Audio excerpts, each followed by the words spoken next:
प्यारे विद्यार्थियों, कंसेप्ट बिंदु यूट्यूब चैनल में आपका स्वागत है। कल हम लोग कहाँ तक पढ़े थे? कल हम लोग 1 का 9 तक क्वेश्चन बनाए थे, ठीक है ना। 1.1 का 9 तक क्वेश्चन बनाए थे, ठीक है ना। मैंने एक में का 9 गो क्वेश्चन था, वो बना लिए थे, ठीक है। आज हम लोग उसके आगे बनाएंगे, ठीक है। उसके आगे अब तो ऑब्जेक्टिव खत्म हो गया, माने एक नंबर ये खत्म हो गया, ये 2 नंबर में पूछता है, ठीक है। ये 2 नंबर वाला सवाल है। ये 2 नंबर सवाल वाला आइए समझते हैं कैसे बनेगा। जिसमें दिया है कि दर्शाएं कि प्रत्येक धनात्मक समपूर्णांक 2q के रूप में 2q के रूप का है, एवं प्रत्येक धनात्मक विषम पूर्णांक 2q प्लस 1 के रूप का हो, जहां q एक पूर्णांक, ठीक है। आइए इसको कैसे हम लोग समझेंगे, ठीक है। ये 2 नंबर सवाल है और 2 नंबर का पूछता है, ठीक है। अति लघु में पूछेगा, दीर्घ में नहीं, अति लघु में पूछता है। 2 नंबर का सवाल आता है। क्या करते हैं हम लोग, इसका सबको मिला देने का, सबको मिला जुला का मतलब है ना। अगर ऑब्जेक्टिव में रहो तो सबको मिला जुला का मतलब है कि सम संख्या है कि विषम संख्या है। मतलब सम संख्या किसको बोलते हैं, पिछले क्लास में पढ़ चुके हैं। दो जो दो से कट जाएगा, जो संख्या 2 से पूरी तरह से विभाजित हो जाएगा, मतलब कट जाएगा, उसको हम लोग सम संख्या बोलते हैं। और जो 2 से विभाजित नहीं होगा, उसको विषम संख्या बोलते हैं। 2 से विभाजित कौन नहीं होगा? 2+1, 2+3, 2+ माने विषम संख्या आएगा 2 के बाद, ठीक है। वही नहीं कटेगा। पिछले क्लास में हम लोग पढ़े हैं, नहीं अगर अगर कोई नहीं पढ़ा है तो पिछले वीडियो जाकर देखिए, उसमें हम पढ़ाए हैं, ठीक है। आइए हम देखते हैं कैसे होता है। इसमें लिखना पड़ता है, ठीक है। लिखें कैसे कि माना कि ये एक धनात्मक पूर्णांक है, और उसमें और हमें इसमें 2 से भाग देने पर इस इसलिए 2 से भाग देते हैं, देना है, इसलिए b इक्वल टू 2, जहां r एक शेष है। r एक शेष है, शेष मतलब रिमाइंडर। मतलब मिला जुला के इसका मतलब क्या हुआ, मान लीजिए कि 2q एगो संख्या है, ठीक है ना। कौन संख्या है?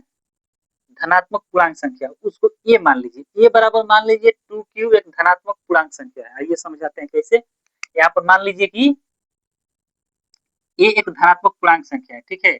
ये एक धनात्मक पूर्णांक संख्या है, और धनात्मक पूर्णांक संख्या ए बराबर मान लीजिए 2q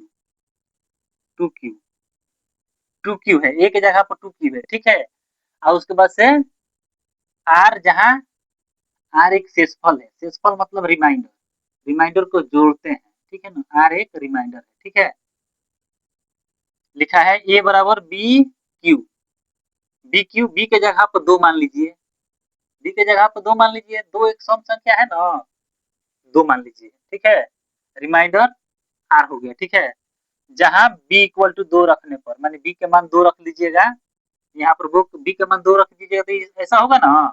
उसके बाद आइए ये बराबर लिखिएगा 2q प्लस आर, ठीक है। जहां आर हमेशा, आर का मान कितना होगा, रिमाइंडर का मान कितना होगा, आर का मान हमेशा क्या होगा, आर का मान होगा आपको 0 से बड़ा। आर का मान क्या होगा, 0 से बड़ा होगा, 0 से बड़ा होगा, लेकिन 20 से छोटा होगा। रिमाइंडर होता है ना, अगर 20 से बड़ा होगा, बी का मतलब 2 मान लिया है, अगर 2 से बड़ा होगा तो डिवाइड हो जाएगा, इसलिए 2 से कम होगा, 0 से बड़ा होगा। आर का मान वैसे होगा, ठीक है। यहाँ पर लिखा है, यहाँ पर लिखा है, उसके बाद आर इक्वल टू 0, ए बराबर 2q प्लस 1।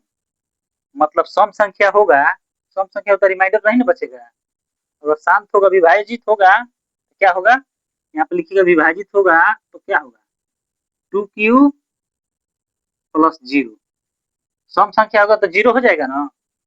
अगर विभाजित हो जाएगा तो शेष तो कुछ ही नहीं बचेगा। ये रिमाइंडर नहीं ना है, शेष ना है, तो शेषफल तो कुछ नहीं बचेगा, तो यहाँ पर 0 लिख देंगे, ठीक है। देखिए यहाँ पर 0 लिखा गया है, ए बराबर 2q प्लस 0। जब ए बराबर 2q, अब 0 लिख दीजिएगा तो यहाँ पर लिख सकते हैं कि ए बराबर क्या लिखिएगा, 2q, ठीक है। क्यू एक क्या लीजिएगा,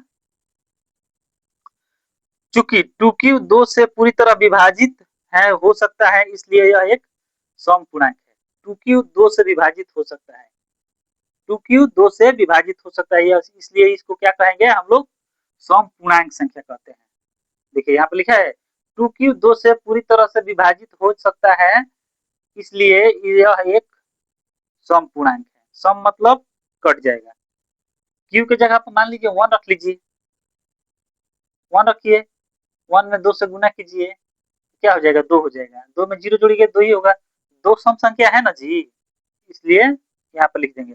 जब r बराबर 1 ले लेंगे, रिमाइंडर 1 बचेगा, 1 बचेगा, अगर r बराबर 1 ले लेंगे, मानते हैं यहाँ पर ये लिख लीजिए कि r इक्वल टू 1, जब हम लोग लिखेंगे r इक्वल टू 1, a बराबर लिखेंगे, a बराबर लिखेंगे 2q प्लस 1। अब मान लीजिए कि a हो गया, धनात्मक पूर्णांक संख्या a है ना, तो मान लीजिए 2 हो गया, q के जगह पर 1 ले लीजिए, प्लस 1 ले लीजिए, ये क्या हो जाएगा, 2 प्लस 1 इक्वल टू 3। 3 क्या है, विषम पूर्णांक संख्या है, सम थोड़ी है, ये विषम है, इसलिए अगर r के जगह पर आप 1 ले लीजिएगा शेष, यह एक 2 से विभाजित करने पर पूरी तरह से विभाजित नहीं होगा, तो यह एक विषम पूर्णांक संख्या कहा जाता है। मतलब 2 से विभाजित नहीं होगा तो विषम पूर्णांक होगा। r रिमाइंडर मतलब ही सबका मिला जुला कर समझिए, सब तो समझ गए हैं, सबको मिला जुला का मतलब क्या समझे, देखिए सबको मिला जुला कर समझ लीजिए कि जो संख्या 2 से विभाजित हो जाएगी उसको सम पूर्णांक संख्या कहते हैं, और जो 2 से विभाजित नहीं होगा उसे विषम पूर्णांक संख्या कहते हैं। ठीक है, अब मान लीजिए, अब इतना लिखने के लिए तो लिखना पड़ेगा, अब 2 नंबर पूछेगा तो ये सब तो लिखना पड़ेगा, लेकिन ऐसे न लिख के आप लोग और शॉर्ट तरीका से लिख सकते हैं। कैसे लिखिएगा, मान लीजिए अगर ऐसे ऐसे अगर जान लीजिएगा तो और अच्छा है, लेकिन अब ऐसे नहीं बता सकते हैं तो इससे भी आसान तरीके से कैसे लिखिएगा आइए बताते हैं। मान लीजिए एक धनात्मक पूर्णांक संख्या है, ये मतलब पूर्णांक संख्या मतलब पूर्णांक संख्या है, मतलब वो कट जाएगा 2 से।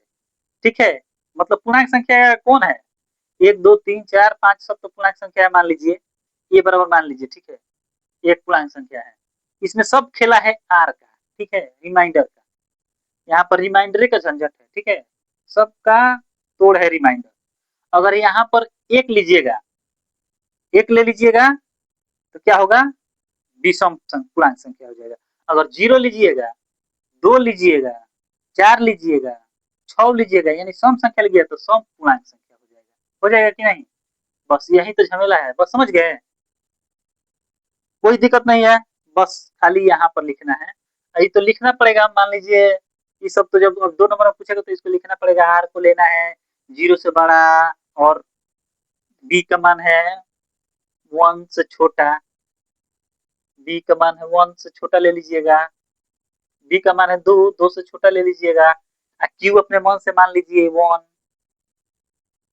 2 भी मान सकते हैं, 1 भी मान सकते हैं, और 3 दूना 6, एक साथ 3 भी मान सकते हैं, क्यू कोई भी संख्या मान सकते हैं, क्यू का मतलब कोई भी संख्या मान लीजिएगा, ठीक है ना, समझ गए, अब तो कोई दिक्कत नहीं है। चलिए इसके बाद समझते हैं, ठीक है, नहीं होगा तो रोक कर वीडियो पॉज करके बढ़िया से पढ़िएगा, पढ़ के सुनिएगा इसको 1 बेर 2 बेर 3 बेर, सबका मिला जुला का मतलब यही है, आर का मतलब है, आर अगर 1 लेंगे तो विषम पूर्णांक हो गया, आर का मान 2 लेंगे तो सम पूर्णांक हो गया, 0 लेंगे सम पूर्णांक हो गया। चलिए इसके बाद 3 नंबर क्वेश्चन बनाते हैं, ठीक है। 3 नंबर क्या लिखा है कि दिखाइए कि एक धनात्मक विषम पूर्णांक 4q प्लस 1 या 4q प्लस 3 के रूप में हो तो जहां q एक पूर्णांक संख्या है, ठीक है, q एक पूर्णांक संख्या है। पिछले पिछले वाला सवाल क्या लिखे थे, उसी तरह डिफिनेशन लिखना है, क्या लिखेंगे, माना कि q एक पूर्णांक संख्या है, ठीक है, पहले क्या लिखेंगे, मान लीजिए कि q एक पूर्णांक संख्या है, धनात्मक संख्या बराबर, मानिए कि धनात्मक संख्या ये, माना कि जिस तरह उसको लिखे थे उसी तरह इसको लिखे हैं, माना कि ए एक धनात्मक संख्या है, धनात्मक संख्या है, माना कि एक धनात्मक संख्या है, ठीक है, उसके बाद से वैसा ही लिखना है, और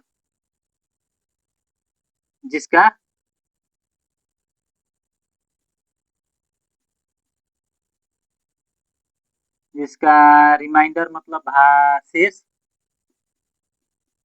आर है।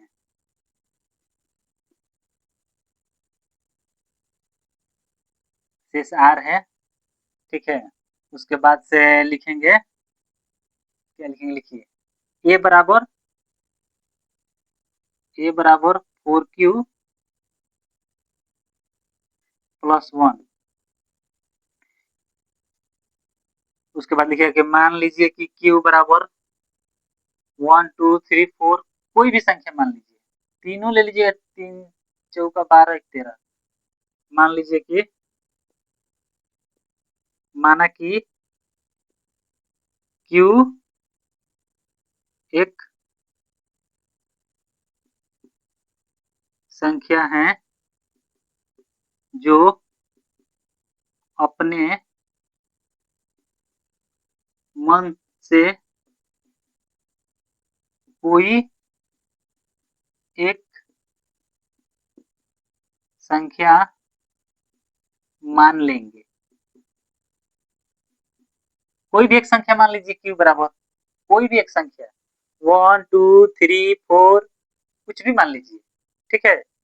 कुछ भी मान लीजिएगा तो ए बराबर क्या हो जाएगा, ए बराबर लिखिएगा 4, Q के जगह पर मान लीजिए Q इक्वल टू 2 मान लीजिए, ठीक है। 2 प्लस 1 क्या हो जाएगा, 4 दूना 8, 1 9। 9 क्या होगा, विषम संख्या हो गया, विषम पूर्णांक संख्या 9 है ना, सम तो नहीं है, सम संख्या जो 2 से कटेगा, विषम हो गया 9। एक मान लीजिए, जब Q बराबर 3 मानते हैं, ठीक है, 3 मानिएगा तो क्या होगा, ए इक्वल टू लिखिएगा 4 गुने 3 प्लस 1, क्या होगा, 12 1 13। 13 विषम पूर्णांक संख्या होगा, विषम पूर्णांक संख्या हो गया। कुछ नहीं है, बस आपको एक संख्या मानना है, Q एक पूर्णांक संख्या, पूर्णांक मतलब कोई भी संख्या मान लीजिए, 1 2 3 4, कोई भी संख्या मान लीजिए, बस हो गया।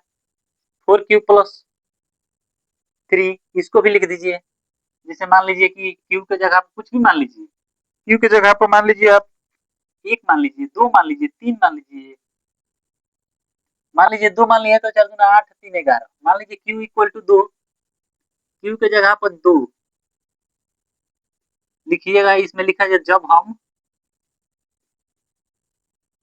Q इक्वल टू 2 लेंगे तो क्या होगा, मान लीजिए 4Q, ये तो ये को तो लिखना है, धनात्मक पूर्णांक एक ए है, ये मान लेना है, ए बी, ए चाहे उसके जगह पे, ए के जगह पे कुछ भी मान लीजिएगा, एगो एगो डिजिट ले, एगो एगो एगो मान कैपिटल अक्षर वाला एगो कोई लेना पड़ता है, एक से ले लीजिए तब, चाहे ए ले लीजिए तब, लेकिन ये अच्छा रहता है। कोई कॉपी जो चेक करेगा मास्टर, वो ये बहुत अच्छा तरह से समझेगा कि हाँ ये ठीक है। ये इक्वल टू क्या लिखिएगा, 4Q प्लस 3। उसके बाद क्या लिखिएगा, 4Q की जगह पर क्या माने हैं, 2, 2 ले लीजिए प्लस 3, 4 दूना 8 3 11। 11 क्या हो गया, 11 विषम पूर्णांक संख्या है, 11 एक विषम पूर्णांक संख्या है ना, मान लिए। कोई दिक्कत है इसमें समझने में, बस खाली 2 नंबर वाला है ना, इसलिए इसको इतना थोड़ा लिखना पड़ेगा बस, ताकि वो समझे कि हाँ क्या क्या किया है, आर क्या है, आर मतलब रिमाइंडर ये 3 है, 1 है, इसमें क्या होगा, आर 1 हो जाएगा, 3 हो जाएगा, यानी 0 से बड़ा होगा, लेकिन सम संख्या नहीं होगा। आर रिमाइंडर कभी सम संख्या नहीं होगा, समझ गए ना।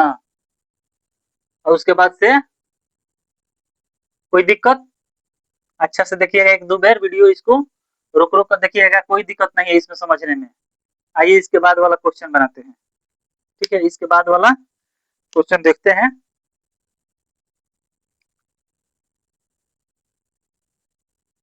इसके बाद में क्या दिया है उसको बनाएंगे। क्या दिया है कि दिया है, इसमें दिया है कि दो गो पात्र है, दो गो बर्तन है, ठीक है ना, दो बर्तन है, दोनों बर्तन में मानते हैं एगो बर्तन में 10 लीटर दूध है, एगो बर्तन में 15 लीटर दूध है। एगो बर्तन है, दो गो बर्तन है, मान लीजिए दो गो बर्तन है, ये एगो बर्तन है, ये मान लीजिए 1 नंबर बर्तन है, ये एगो बर्तन है, ये 2 नंबर बर्तन है, ठीक है। दोनों में दूध भरा हुआ है, ठीक है, दूध या पानी कुछ भी भरा हुआ है, ठीक है। अब हमको एक ऐसा बर्तन लेना है ना कि दोनों में का दूध को नापेंगे तो एकदम करेक्ट होगा, एक तो ज्यादा बेसी नहीं होगा, मतलब उबरेगा नहीं, उसमें से बचेगा नहीं, एकदम करेक्ट नाप लेगा। मान लीजिए एक पौआ है, मान लीजिए ये जग है, ठीक है, ये जग है,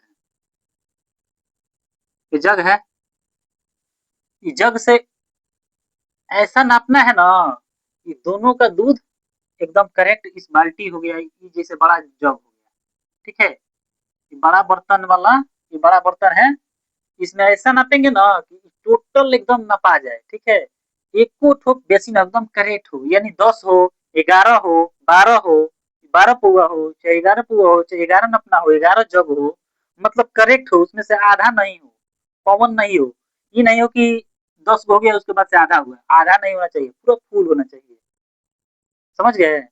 मतलब इसमें पानी, दोनों में पानी है, ठीक है, मानते हैं इसमें 5 लीटर है, इसमें 10 लीटर है, इसमें 10 लीटर पानी है, ठीक है, इसमें मान लीजिए 10 लीटर पानी है, इसमें 15 लीटर पानी है, ठीक है, दोनों मिलाइएगा तो कितना होगा, 25 लीटर होगा, ठीक है, 25 लीटर होगा ना पानी, 25 लीटर पानी होगा या दूध होगा, ठीक है, मान लीजिए 25 लीटर पानी हो गया या दूध हो गया, पानी ही मान लीजिए, पानी मान लीजिए, ऐसा नापना लीजिए ना कि इसको नापिएगा ना 25 से पौवा हो, मतलब 25.5 न हो, 24.5 न हो, एकदम राइट 25 हो, 25 हो या 27 हो या 24 हो या 23 हो या 20 हो, मतलब सीधा अंक हो, डिजिट पूरा फुल हो, हाफ नहीं होना चाहिए, हाफ या टूका टूकी नहीं होना चाहिए, एकदम सोझा होना चाहिए, सोझा, सोझा मतलब समझे ना, एकदम खड़ा होना चाहिए, जैसे ये पूरा एक है तो एक रहना चाहिए, ठीक है ना, आधा नहीं होना चाहिए, मतलब 0.5 नहीं आना चाहिए, मतलब टूका नहीं आना चाहिए, समझे ना। आइए, इसी तरह है इसमें का सवाल है, इसी पर सेम टू सेम सवाल है, मतलब ऐसा पात्र है ना, समझ गए ना। आइए ऐसा ही है, मान लीजिए कि दो गो बर्तन है, क्या क्वेश्चन दिया है, दो पात्रों में इतना और इतना लीटर दूध है, महत्तम घटता वाला, तो दोनों पात्रों को हटा सके, तो से माप सके। अच्छा मान लीजिए, हाँ ऐसा ही दिया है, दो गो बर्तन है, ठीक है ना, दूधे वाला सवाल है, दो गो बर्तन है, एगो ई है, एगो ई है, ठीक है, एगो में कितना लीटर दूध है, एगो में है आपको 250 लीटर, एगो में 450, 425, एगो में 250 है, मान लीजिए एगो में 425 है, ठीक है, इसको ऐसा पौवा लेना है ना कि दोनों को नापे ना एकदम करेक्ट हो, फुट में ना हो, ऐसी संख्या लीजिएगा कि दोनों को काट दे, दोनों को काट दे, क्या ले, दोनों को काट दे, इसका मतलब काट देने का मतलब क्या होता है, काट देगा, दोनों को काट देगा, दोनों को डिवाइड कर देगा, कल बताए थे ना, दोनों काट दे डिवाइड करे, इसका मतलब हुआ एचसीएफ, एचसीएफ क्या होगा, आइए एचसीएफ निकालने का तो कल बताए थे ना, आइए निकाल दे रहे हैं, क्या कीजिएगा, एचसीएफ कैसे निकालिएगा, 250 हो गया, कम वाला पहले लेते हैं, ज्यादा वाला भीतर लेते हैं, मतलब कम वाला से डिवाइड करते हैं, ज्यादा वाला को अंदर लिखते हैं, ये पता है ना, ये हो गया 425, 425 हो गए, 250, 250 ज्यादा हो जाएगा, 200 गुना करेंगे तो 1 से करेंगे, ठीक है ना, 1 से करेंगे तो 250 आएगा, बचेगा कितना 5, ये हो जाएगा 12, 7, 175, 175 हो गया, ये हो गया आपका 250, 175, 175 कितना होता है, ज्यादा हो जाएगा, 200 से ज्यादा हो जाएगा, इसलिए एक मरतबे जाएगा, 175, इसमें कितना बचेगा 5, ये हो जाएगा 15, यानी ये 10 हो जाएगा तो 14 यानी 7, 75 इधर उतर जाएगा 75, 175, ठीक है ना। 75 दूना 150, दो मतलब जाएगा 150, बच जाएगा 25, इधर आएगा 75, 25 में 3 से गुना करेंगे 75, यानी यही होगा आपका HCF। मतलब यही पौआ है ना 25 वाला, जो इसको इसको मिला दीजिएगा तो पूरा तरह से नाप देगा, ये कुछ बचेगा नहीं।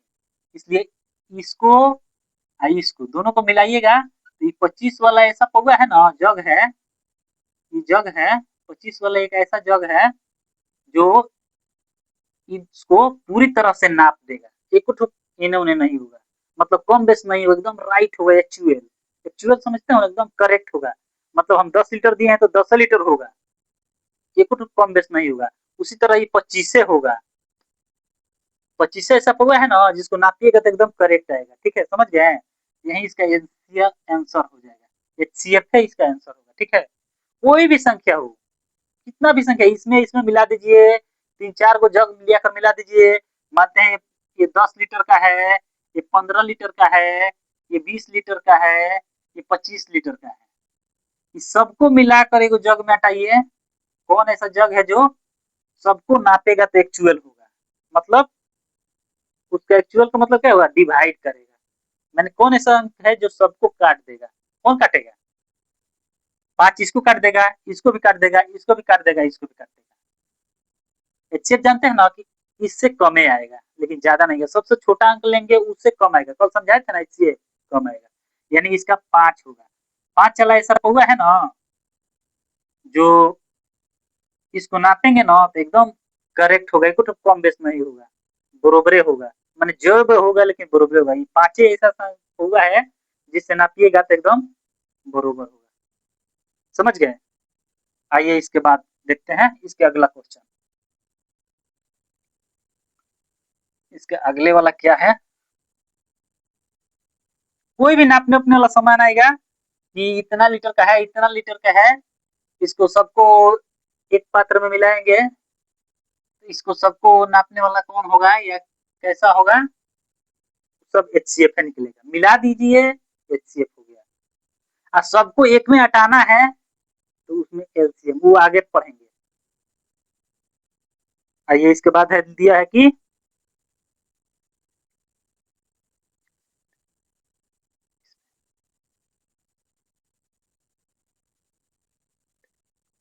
अब हो गया, मानते हैं एक आयताकार घर है, आयताकार घर है, एक आयताकार घर है, ठीक है ना।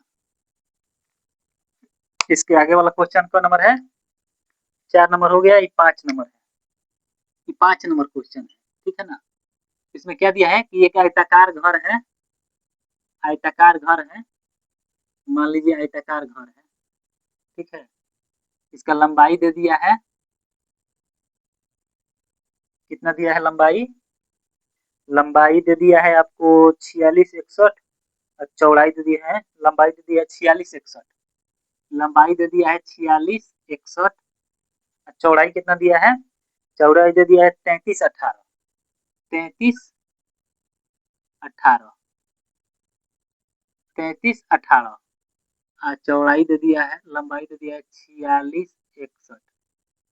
अब बोलता है कि इसमें एगो वर्गाकार टाइल्स लगाना है, तो कितना टाइल्स लगेगा, माने कितना टाइल्स आएगा इसमें लगाने के लिए, एकदम बेसी ना हो, जैसे कि मानते हैं टाइल्स लगेगा ना, जैसे कि वर्ग हो गया, वर्ग हो गया ना, इसमें टाइल्स लगाना है ना तो एकदम एक्चुअल ऐसे लगाइए, एकदम ऐसे, एकदम ऐसे, एकदम ऐसे, एकदम बरोबर हो, ये ना कि इधर चल जाए, इसमें थोड़ा घबरा गया है, हम बताते हैं अच्छा से, एकदम बरोबर साइज का हो, एक बेसी ना हो, इसे हो गया ना बरोबर, बरोबर एकदम बरोबर हो, एक तो कम बेस ना हो, एकदम बरोबर साइज का हो, ठीक है।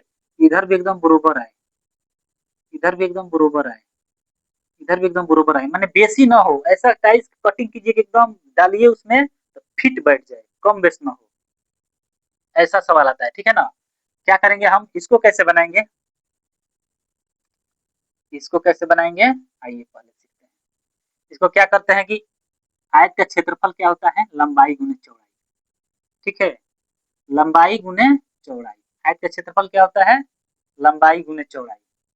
तो आयत का क्षेत्रफल निकालेंगे, क्या होता है आयत का क्षेत्रफल? सूत्र होता है आयत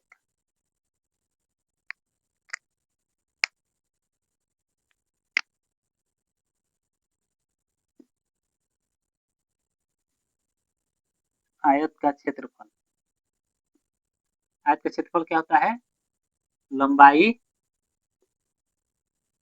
गुणे चौड़ाई। लंबाई गुणे चौड़ाई। आयत का क्षेत्रफल पहले निकाल देंगे, लंबाई गुणे चौड़ाई, यानी इसको लिखेंगे 46 61। लिखिए दीजिएगा, गुना नहीं कीजिएगा तो चलेगा, ऐसा ही लिखिए ना। अभी तक 33 18। ठीक है, अब वर्गाकार टाइल्स निकालना है। ठीक है ना, वर्ग का क्षेत्रफल क्या होता है? आयत का क्षेत्रफल लंबाई गुने चौड़ाई। वर्ग का क्षेत्रफल ए गुने ए। वर्ग का क्षेत्रफल होता है ए गुने ए, इसमें वर्ग है, वर्ग का क्या लेंगे? ए गुने ए। आइए इसको 5 नंबर क्वेश्चन बनाते हैं, कैसे बनेगा देखते हैं। ठीक है, क्या बोला है? बोला है कि एक आयताकार सतह की लंबाई इतना मीटर है और चौड़ाई 3318 मीटर है। इसका संपूर्ण पृष्ठ क्षेत्रफल पर वर्गाकार टाइल बिछाने या लगाने का टाइल की संख्या, मैंने टाइल की लंबाई निकाले। इसके कहने का मतलब है कि एक वर्गाकार आयताकार क्या है, मान लीजिए एक आयताकार कमरा है, समझ गए, जिसका लंबाई कितना है? 4661 है, समझ गए। चौड़ाई कितना है? 3318। क्या है? मीटर है, मीटर है। क्या बोला है कि इसमें टाइल्स लगाना है, मतलब इसमें टाइल्स लगाना है, ऐसा टाइल्स कटिंग करना है एकदम बरोबर है। बरोबर है यानी ज्यादा ना हो ना कम हो, एकदम बरोबर एक्चुअल बराबर। मैंने काटिए तो उसमें से ऐसा नाप से काटिए कि एकदम जाइए जाकर वहां पर बैठ जाए, वहां पर बैठ जाए, ज्यादा ना हो। जैसे इधर से काटेंगे तो इस तरह, जैसे यहाँ तक एगो आएगा, मान लीजिए एगो यहाँ तक आएगा, एगो यहाँ तक आएगा, एगो यहाँ तक आएगा, एगो यहाँ तक आएगा, फिर एगो ऐसा काटिए एकदम यहाँ तक ही आटे, सबका लंबाई बराबर हो, चौड़ाई भी बराबर हो। उसके लिए क्या करेंगे हम लोग? आइए बताते हैं क्या करना है। इसमें भी HCF निकालना है। HCF तो सीखे है ना, कैसे निकाला जाता है? पहले सबसे बड़ा वाला अंदर रहता है अंक, कितना है? 4661। उसका HCF निकालेंगे 3318। क्या करेंगे? डिवाइड करेंगे, यानी भाग देंगे, एक से देंगे, कितना होगा? 3318। घटाइए, 11 में से हट जाएगा 3, ये हो जाएगा 5 में से एक जाएगा 4, ये हो जाएगा आपका 6, 6 में से 3 जाएगा 3, 4 में से एक जाएगा 1। उसके बाद फिर ये उतरेगा यहाँ पर। सीखे थे ना पीछे, तो पिछले क्लास में हम लोग सीखे थे। इसके बाद इसको यहाँ पर उतारते हैं, 3318। फिर 13 दूना 26, 2 से जाएगा, 3 से जाएगा तो ज्यादा हो जाएगा, लेकिन 2 से जाएगा तो ठीक होगा। 3 दूना 6, 4 दूना 8, 13 दूना 26। ठीक है, इतना हो गया। आपको बच गया, इधर बचेगा 2, 11 में से 8 जाएगा 3, ये हो जाएगा आपका 2, तो 12, 12 में से 6 जाएगा 6, इधर कट जाएगा। यहाँ पर उतरेगा 1343, 1343 कितना बेर में जाएगा? 6 दूना 12, यानी 2 बेर में जाएगा। बताए थे ना कि उसके करीब जाना है, 6वें 16 को पहले गुना कीजिए। पिछले पिछले वीडियो हम बताए थे कैसे करना है, सबको देख लीजिएगा जाकर कि कैसे गुना करेंगे कि इसके पास जाएंगे। 2 दूना 4 हो गया, 3 दूना 6 हो गया, 6 दूना 12 हो गया। बच गया आपका 9, ये हो जाएगा 7, 6 13, इधर बच जाएगा 632। कितना बेर में जाएगा? 9, 9 9 81, 7 9 63, 8 8 9 72, 8 से जाएगा। 8 9 72 के 2 7, 8 7 56 और 7 63, यानी इसका HCF कितना हो गया? 79 HCF हुआ, HCF हुआ। यानी वर्गाकार टाइल की लंबाई चौड़ाई कितना होगा? 79 79 79 79, यानी 79 मीटर का टाइल्स को काटेंगे। ठीक है, यही आपका आंसर हो गया। आपका पूछा था कि टाइल की लंबाई कितना निकालें, टाइल की लंबाई यही हो गया। ठीक है, इसको क्या बोलेंगे? टाइल की लंबाई, टाइल्स की लंबाई, टाइल्स की लंबाई कितना हो गया? 79 हो गया। ठीक है, अगर पूछ देगा कि कितने टाइल्स लगेंगे, टाइल्स की संख्या निकालना होगा, जो अगले क्वेश्चन में हम लोग निकालेंगे, तो क्या करेंगे? वर्ग का क्षेत्रफल गुने टाइल्स की लंबाई, मतलब वर्ग के क्षेत्रफल क्या होला? भुजा स्क्वायर। इसको जैसे यहीं पर बोल देगा कि अगर टाइल्स का पूरा माने कितना टाइल्स लगेगा, उसका संख्या निकालने के लिए आइए अगला क्वेश्चन में सीखेंगे कि कैसे निकाला जाता है। उससे कर देंगे इसका, इसको क्षेत्र जैसे क्या होता है, अगर टाइल्स की संख्या निकालना होगा तो क्या करेंगे? 4661 गुने लंबाई गुने चौड़ाई होता है ना, 3318 बट्टा 79 गुने 79, ये क्या होगा? टाइल्सों की संख्या निकलेगा इससे। टाइल की संख्या, टाइल की संख्या निकालना होगा तो ऐसे निकालेंगे। ठीक है, अगले क्वेश्चन में सीखेंगे। चलिए आइए अगला क्वेश्चन अब देखते हैं। 6 नंबर क्वेश्चन सबसे लास्ट क्वेश्चन है, इसको कैसे बनाएंगे? ई है, आपको क्या लिखा है कि एक वर्गाकार टाइल्स की न्यूनतम संख्या ज्ञात कीजिए जो एक आयताकार फर्श को ढक सके, जिसकी लंबाई और चौड़ाई क्रमशः 6 मीटर और 58 सेंटीमीटर, 8 मीटर और 32 सेंटीमीटर। 6 दिया है कि 16 दिया है जी? 16 दिया है, नहीं ना 16 ही हिले है। 16 मीटर और 58 सेंटीमीटर, 8 मीटर और 32 सेंटीमीटर। क्या करेंगे? जैसे एक वर्गाकार टाइल्स लगाना है। ठीक है, एक वर्गाकार मैदान में टाइल्स लगाना है, वर्गाकार घर हो गया, मान लीजिए ये वर्गाकार घर हो गया, तो इसमें निकालना है क्या? टाइलों की संख्या निकालना है। तो मान लीजिए ये वर्गाकार घर हो गया, आयताकार घर हो गया। ठीक है, इसका लंबाई दिया है 16 मीटर 58 सेंटीमीटर, चौड़ाई दिया है 8 मीटर प्लस 32 सेंटीमीटर। इसको क्या करेंगे?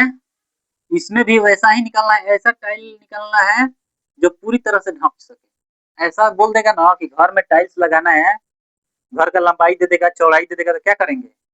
लंबाई चौड़ाई दे देगा, पहले लंबाई चौड़ाई, अब आयताकार वर्गाकार में टाइल्स लगता है, इसका लंबाई चौड़ाई बरोबर होता है, टाइल्स वैसा ही आता है, जिसका लंबाई भी और चौड़ाई भी दोनों बराबर होता है टाइल्स का। अधिकांश टाइल्स का लंबाई चौड़ाई बराबर होगा, आयताकार होगा नहीं तो वर्गाकार होगा। ठीक है, जिसका लंबाई चौड़ाई दिया रहेगा। तो आप लोग क्या कीजिएगा? घर का पहले क्षेत्रफल निकालिएगा, लंबाई गुने चौड़ाई, लंबाई गुने चौड़ाई होता है ना क्षेत्रफल, लंबाई गुने चौड़ाई क्षेत्रफल निकाल लीजिएगा। और उसके बाद क्या कीजिएगा? उसमें टाइलों की संख्या निकालना है कि टाइल कितना लगेगा, तो लंबाई चौड़ाई का एचसीएफ पहले निकालिएगा, एचसीएफ निकालिएगा। एचसीएफ जो आएगा उससे डिवाइड कर दीजिएगा, तो उससे क्या हो जाएगा? मैंने भाग दे दीजिएगा तो टाइलों की संख्या निकल जाएगा। मैंने टाइलों की संख्या निकल जाएगा ऐसा कि एकदम करेक्ट होगा, कम नहीं होगा, बेसी नहीं होगा, एकदम बरोबर टाइल होगा, ऐसे कि काटा फाटा नहीं जाए, जिसमें से काटा नहीं जाएगा, छाटा नहीं जाएगा, एकदम बरोबर एक्चुअल होगा, ना ऊपरेगा ना घटेगा, एकदम बराबर होगा। समझे? उसके लिए एचसीएफ निकाला जाता है। पहले क्या करेंगे? इसका एचसीएफ निकालेंगे, तो इसको सेंटीमीटर दिया है 16 सेंटीमीटर, तो भले 16 मीटर दिया है तो इसको सेंटीमीटर में चेंज करेंगे, ये क्या हो जाएगा? 1600 सेंटीमीटर हो जाएगा। आई सेंटीमीटर में हिले है, सेंटीमीटर कैसे चेंज किया जाता है? जैसे दिया है 16 मीटर, 16 मीटर दिया है, तो मीटर से सेंटीमीटर में चेंज करने के लिए 100 से गुना किया जाता है। कितना से? 100 से गुना किया जाता है, 1600 हो गया सेंटीमीटर। सेंटीमीटर से मीटर में बदलने के लिए 100 से भाग किया जाता है। क्या किया जाता है? जैसे कि सेंटीमीटर से मीटर में चेंज कीजिएगा, इधर चेंज कीजिएगा तो 100 से गुना किया जाता है मीटर में चेंज करने के लिए। ठीक है, अच्छा मीटर से सेंटीमीटर में चेंज करने के लिए क्या किया जाता है? 100 से भाग किया जाता है। समझ गए? ये कितना हो जाएगा 1658 सेंटीमीटर हो जाएगा। उसी तरह इसको भी चेंज कर लेंगे, 8 को 100 से गुना करेंगे 800 हो जाएगा सेंटीमीटर प्लस 32 यानी 832 सेंटीमीटर हो जाएगा। समझ गए? अब आइए इसको निकालते हैं, एचसीएफ निकाला जाएगा। एचसीएफ मतलब महत्तम समापवर्तक। सबसे ज्यादा कौन है 1658। इसको क्या करेंगे एचसीएफ निकालेंगे कितना से 832। 832 कितना बार में जाएगा, 2 बार में जाएगा तो ज्यादा हो जाएगा, तो एक बार में जाएगा 832। कितना बचेगा 6, ये हो जाएगा 2, ये हो जाएगा 826। फिर क्या होगा, ये जाएगा यहाँ पर 832। 832 832 से कितना गुणा, एक एक गुना करेंगे, ठीक है, तो 826 उतर जाएगा 6, कट जाएगा, उसके बाद उतर रहेगा 826, ठीक है, 826। तो इसको कितना गुना करेंगे, मानते हैं इसको हम लोग करना पड़ेगा 8 का वाट, एक मरतबे 8, एक मरतबे 6, उसके बाद से बच गया 2, 2 22, 36 18, 4 46, 6 42 यानी 137 बार में करेंगे तो कितना होगा, 642 को 2 होगा, 6 तिरछक 78, 4 642, 36 18, 4 22 के 2, 6 2 8, 822 हो गया, ठीक है। इकट जाएगा, इकट जाएगा, 4 उतरेगा, यहाँ पर क्या होगा 6, एक मरतबे 4, बचेगा 2, यहाँ पर उतरेगा 4, 2 दूना 4, कट जाएगा। एचसीएफ इसका क्या होगा, एचसीएफ 2 होगा, एचसीएफ इसका 2 होगा, एचसीएफ 2 होगा। अब उसको क्या करना है कि हमको टाइल्स की संख्या निकालना है, टाइल की संख्या निकालना है, यानी टाइल क्या होगा, वर्गाकार होगा, वर्ग का क्षेत्रफल बराबर क्या होता है भुजा स्क्वायर, वर्गाकार होता है ना, वर्ग के आकार का टाइल्स इसमें लगेगा ना, ये टाइल यहाँ पर लगेगा तो वर्ग के आकार का होगा, जिसका लंबाई चौड़ाई बराबर होगा, ठीक है। तो इसको क्या करेंगे, यहाँ पर 2 है, यहाँ पर 2 है, यहाँ पर 2 है, यहाँ पर 2 है, तो वर्ग का क्षेत्रफल क्या होता है भुजा स्क्वायर, भुजा स्क्वायर होता है ना, यानी भुजा के स्क्वायर होता है। तो संख्या हमको निकालना है, तो मान लीजिए यहाँ पर लीजिए भुजा ले लीजिए ए स्क्वायर, संख्या निकालना है तो एन नंबर ले लीजिए, और उसके बाद से क्या करना है, ये लंबाई गुने चौड़ाई, आयत का क्षेत्रफल क्या होता है लंबाई गुने चौड़ाई, यहाँ पर लिख देंगे 32, यहाँ पर लिखिए वहां पर नहीं हटेगा, मान लीजिए कि भुजा स्क्वायर गुने एन बराबर लंबाई गुने चौड़ाई, यानी 1658, 1658 गुने 832, ठीक है, 832। तो भुजा स्क्वायर मतलब भुजा कितना है 2 है, तो 2 का स्क्वायर करेंगे 4, 4 गुने एन होगा बराबर 1658 गुने 832, ठीक है। उसके बाद क्या लिखेंगे एन माने संख्या नंबर बराबर 1658 गुने 832 बट्टा में रहेगा ये 4 इधर चल जाएगा, 4 से काट देंगे कितना बेर में, 4 दूना 8, 4 अठे 32 यानी 208 बेर में कट गया। नंबर संख्या बराबर कितना होगा 58 गुने 208। अब इसको गुना करना तो सिखाए हैं, गुना करना सिखा दिया ना, गुना कर लीजिएगा, इसका आंसर कितना होगा, गुना करिएगा तो आएगा आपको, करिए थे गुना, गुना कर देते हैं 344 864, गुना इसको करिएगा तो आंसर आ जाएगा 344 864, गुणा करके देख लीजिएगा, ठीक है, 344 864 इसका आएगा, गुना कर लीजिएगा आप लोग, यहाँ पर कर लीजिएगा, हम तो बताए हैं कैसे, लीजिए करिए दे रहे हैं, हम लोग एक लाइन में बताए थे ना आपको गुना करने के लिए, 8 8 64, 64 के 4 6, उसके बाद से 8 बचे 40, 6 46, 4, उसके बाद क्या करेंगे, इधर से इधर गुणा करते करते क्या है अंक बढ़ाते जाते हैं, हम लोग सिखाए थे आपको गुणा, बेसिक क्लास में गुणा सिखाए कैसे 3 अंक का गुणा किया जाता है, आप लोग देख कर लीजिएगा, हम कर दे रहे हैं, चाहे देखिए करिए दे रहे हैं, 8 पचे 40, 4 40, 6 46 हो गया, उसके बाद से करते हैं 8 अठाई 64, 64 16, 64 को 16 को 72, अच्छा 78, 78 हो गया आपका, 7 हो गया। उसके बाद से 8 गो, 8 गो ये हो गया आपका 0, 8 5 40, 8 48 और 7 52, 54, 54 के 4 5, इसी तरह गुना कीजिएगा ना तो आ जाएगा 344, 864। ठीक है, अब चलते हैं अगले नेक्स्ट वीडियो में आएगा इसके बाद वाला चैप्टर जो 1.1 है ना, 1.1 का ही क्लास खत्म है, इसका सब क्वेश्चन खत्म हो गया। अब 1.2 होगा कल से। ठीक है, अब चलते हैं। अगर क्वेश्चन अच्छा लगा तो आपको सब्सक्राइब कीजिएगा। हम एकदम सिलेबस खत्म कर देंगे, आपको बोले थे ना दिसंबर के पहले सिलेबस खत्म कर देंगे, दिसंबर तक खत्म कर देंगे। हर एक रोज, ये रोज पर डे को वीडियो मिलेगा आपको, इसके लिए चिंता नहीं है। आपको क्या करना है कि चैनल को सब्सक्राइब कर लीजिएगा ताकि कोई वीडियो भी आए तो तुरंत आपके पास नोटिफिकेशन जाए। चलिए ठीक है, जय हिंद जय भारत, कल मिलेंगे फिर। हमारे YouTube चैनल कॉन्सेप्ट बिंदु को जरूर सब्सक्राइब करें और हाँ, बेल आइकॉन दबाना बिल्कुल ना भूलें।